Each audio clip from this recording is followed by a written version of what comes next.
Hello everyone and welcome back again with another part of talking about halogens. In this part we will finish talking about the chemical properties.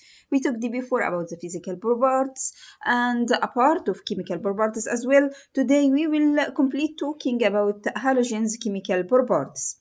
As a reminder, we said before that halogens are located on the right side of the periodic table with 7 electrons in the outermost shell. 2 of them are located in s orbital and 5 of them are in p orbital. You could see that the 5 electrons in the p orbital will make halogens have a high tendency to gain 1 extra electron to reach the electronic configuration of the nearest noble gas. This is why they have this high electronegativity. So we said before that halogens react with metals forming ionic bond where the metal would lose electrons to the halogens.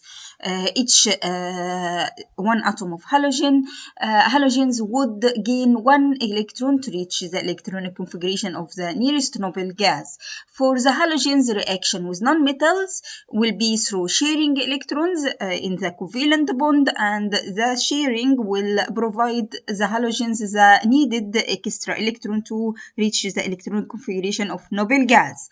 Also, we talked about the most reactive halogens, where we said that the reactive halogens are located on the top of the periodic table, which means going down the periodic table, the reactivity decreases and the atomic radius increases. Now, for the reaction of halides with silver nitrate, usually a precipitate is formed, and this solid precipitate has a distinguished color that we can distinguish between the different type of halogens using this test. In here you could see that the silver nitrate reacts with sodium chloride to form silver chloride, which is a solid precipitate, and sodium nitrate. In here you could see this milky color of the solution, which is turned into milky due to the formation of the solid precipitate silver chloride. For the silver chloride, it will have this white color, but for silver bromide, it will have creamy color, and silver iodide would form a pale yellow color. Now the reaction actually takes place, the ionic equation, where you have this metal ion would just lose 1 electron to the halide ion to form this ionic bond between the silver and the halide.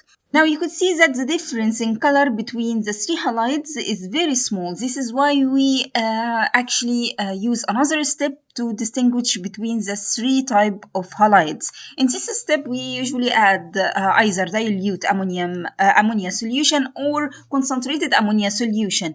In case of the dilute ammonia solution, so the silver chloride would dissolve and this white color would disappear. In case of silver bromide, it will remain insoluble in case of adding dilute ammonia solution. But when you add concentrated ammonia solution, the milky creamy color would just disappear. Now for silver iodide, it doesn't dissolve either in case of adding dilute ammonia solution or concentrated ammonia solution. So either it dissolves in dilute, so you have chloride ions, or it dissolves in concentrated ammonia solution, so you have bromide ions. If it doesn't dissolve at all, you have iodide ions.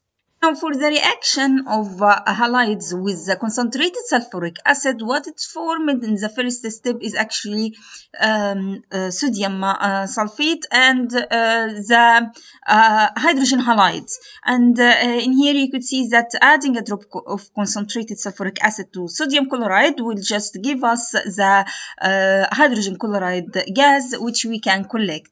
This method usually is not used in the formation of halides because in case of hydrogen bromide, once it is formed, it is oxidized into another form, which is the bromine gas, and you have also the sulfur dioxide is formed as well. So this oxidation actually results in a poisonous gas. This is why it is not used in industry.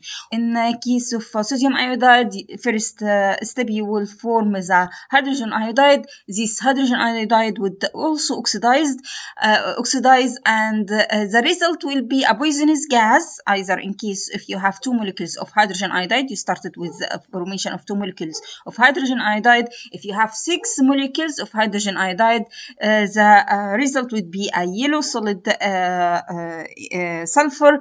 And in case of excess formation of hydrogen iodide, what will form is the H2S gas, which is the hydrogen sulfide, which have this strong bad smell.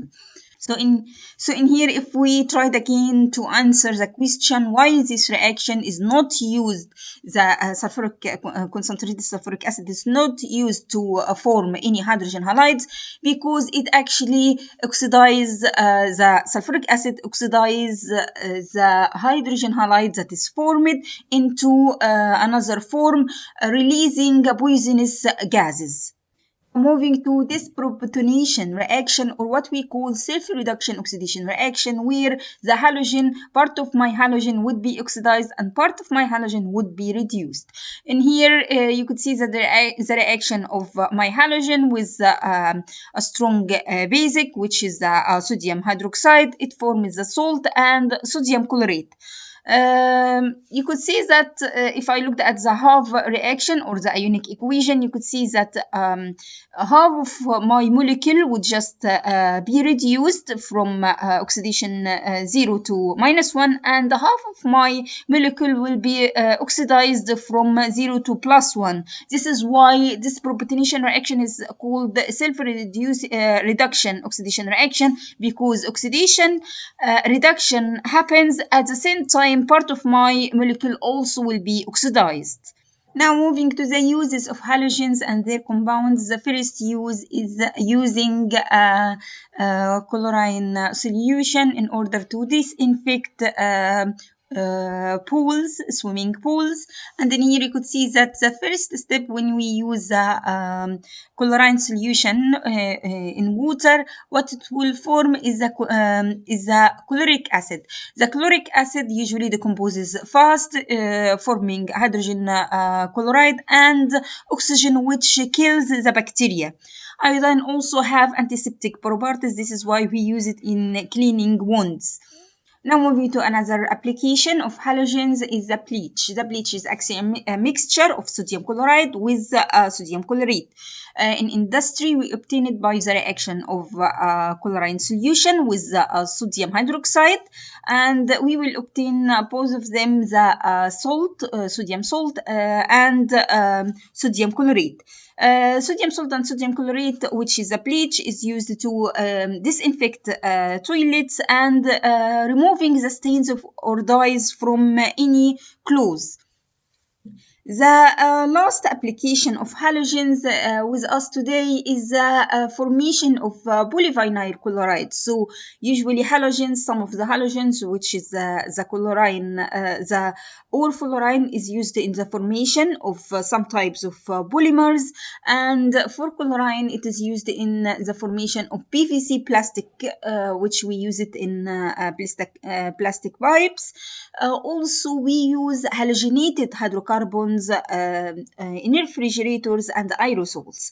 It has this, we had some of the halogenated hydrocarbons are banned worldwide due to the ability of those halogenated hydrocarbons to react with ozone layer, leading to the thinning of the ozone layer. In here you have one example of the structure of chlorine-fluorine carbon, which is used in aerosols. By that we came to the end of halogens chemical properties. Until next video, thank you and goodbye.